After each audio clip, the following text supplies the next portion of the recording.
Yeah.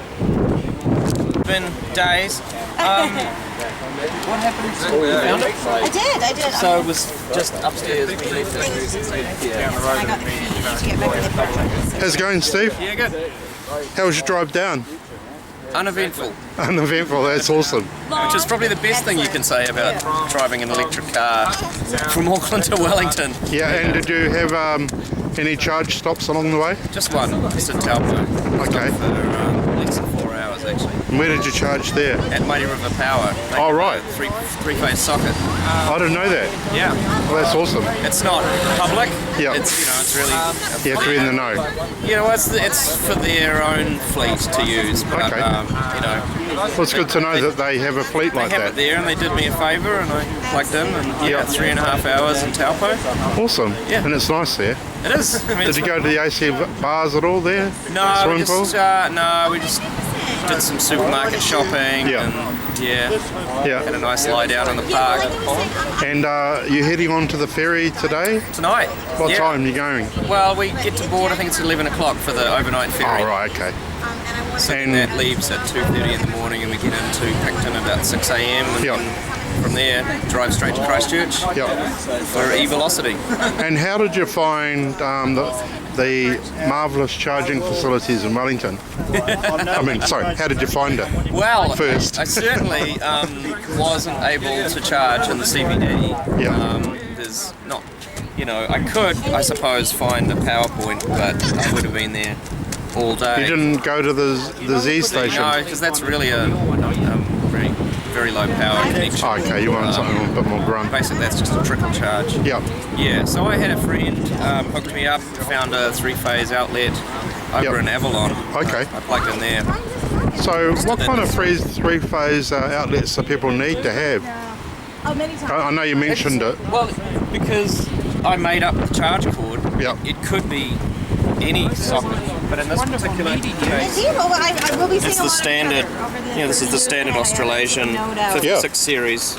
And there's more of these in the country than there are petrol stations. Actually, that's pretty heavy duty there. 32 amp.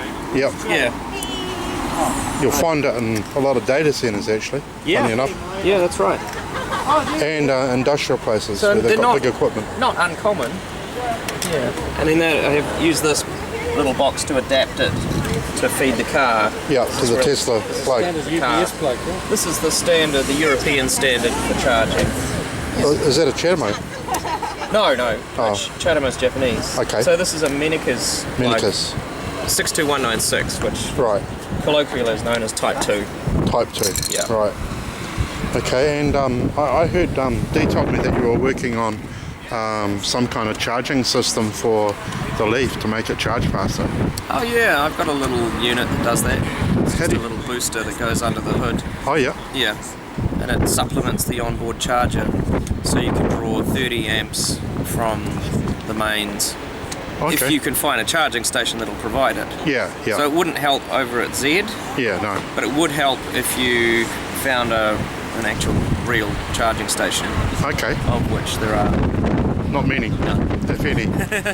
Well, actually there is one just around the corner at Pioneer Generation. Right. But it's their private one for their use. But they're going to let me plug in tonight. Nice. Because I didn't have enough time this morning to totally fill the car up. Right. I'm on, so I've got about 40 k's range there. Yeah. Out of 400. Yeah. So a couple of hours on the 30 amp socket at Pioneer and I'll be full. Do they have electrical vehicles there, or is it just a three-phase plug? They do. They put it there for their own use. Wow. Using electric cars as well. That's interesting, because I didn't know there was that kind of So you spread find going there's on. a high correlation between electricity companies and Yeah. electric vehicle use. Well, that's good. Yeah. It's good to know. Yeah, so they get to use their own fuel. Yeah. That's pretty smart, actually. Yeah, that's very smart. No-brainer. I mean, if you had your own fuel supply, wouldn't you? Yeah, I would. Yeah, definitely. If I could make my own fuel, I would. Yeah. And it's probably not that hard if you're talking about electric. No, it's readily available. So this charging mechanism for the Leaf, is that just an adaptation of three-phase, or is it a pulsing mechanism? Nothing to do with three-phase. It's just that the onboard charger for the first generation Leaf Yep. can only draw 16 amps Right. from the mains. Yeah. It's just the way it's designed and built. Later generations of the Leaf can draw more power. You know, be supported here. Yeah. Apart from that, I want to see charging infrastructure rolled out, public charging infrastructure that people can use, and generally the uptake of EVs. Yeah. They're great for New Zealand.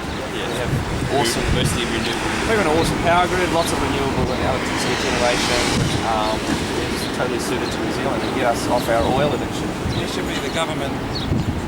I'm amazed they're not the government vehicles. All they do is go Parliament Airport, Parliament Airport, Right. Airport. This thing would just be Yeah, perfect. run for a week. Yeah. Was it 230 mile range? It's 400 km.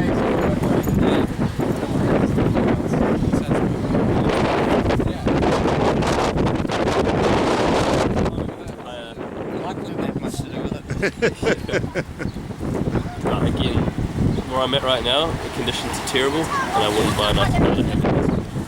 And the diesel basically should. Right. Have you got the large motor?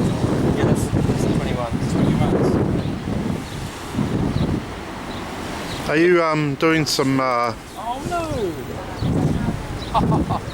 Who did that? Are you doing some conversion work up in Auckland? Converting any petrol cars to No. electric? Not me. Okay. I know some guys that are. Oh, okay. Yeah. I know Nick Smith is doing an MX-5 at the moment. Right. Yeah. Okay. And what else are you working on at the moment? I mean, if this is not enough to keep you busy. No, well, this is keeping me pretty busy. We're gonna in January we're doing a road trip, Yep. the whole country, Yep. in this and 2 other Teslas. So Okay.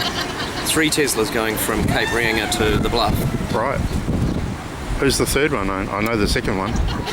Oh, so 2 of them are mine. Yeah. This and my Tesla Roadster. and the other guy. And then the other Model S. Yeah. Carl's Model S. Yeah. Oh, is yeah. there another one in the country now? Yeah, it's a left-hand drive from Norway, Oh, okay.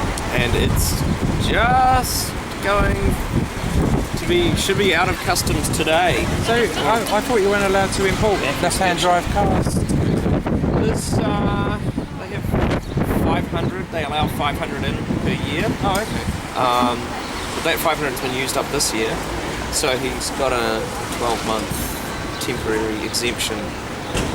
And so I think in January he'll apply for, permanent registration. Right. Is your Roadster green? No. I've seen a green one in Wellington a while ago. Yeah, it's, Where? that one's now in the UK. Oh, okay.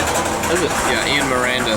He and I got our Roadsters right about the same time. Okay. And I was in Auckland with the red one, and he's in Wellington with the green one. Yeah. But he moved to the UK and took it with him. Okay. Which, he should have sold it to like Sam Morgan or someone. Yeah. Yeah. Yeah. Bought one at the other end. Yeah. Would have made money on the deal, I think. Yeah. I looked Yeah. at the resale value and it doesn't really drop at all. The price stays up Especially there. here where it's so rare, if someone wanted one, name your price, really. Can I ask how much does it cost for a Tesla Roadster in New Zealand with all of that? Roadster? I mean, sorry, like The Model S. with all the. Okay. Yeah, well, most of them they're pretty expensive ones. So a base model, I've worked it out. A base model, you could land here with GST for just over 100 grand. Yeah. Top of the line, all up, 180. Yeah. Man, there's So- quite a big difference. I'll just be looking at the baseline then. There's a lot of Is the base the 60 kilowatt one? 60 kilowatt hour. Yeah. But you know how it is, you go to configure it and there's all these options. Yeah. Do you want the leather interior? Do you want the security system? I've Do gone you want through the and done all the hi-fi? website. Do you want the hi-fi stereo and the adjustable suspension and the powered tailgate and it just do you want the third row of seats? It's like there's so many options, and by the time you've ticked all the boxes, all of a sudden you've spent another $80,000. I love the turbine wheels. Yeah. Yeah. And then also you've got the luxury car tax, which doesn't Right. really matter if you bought it here.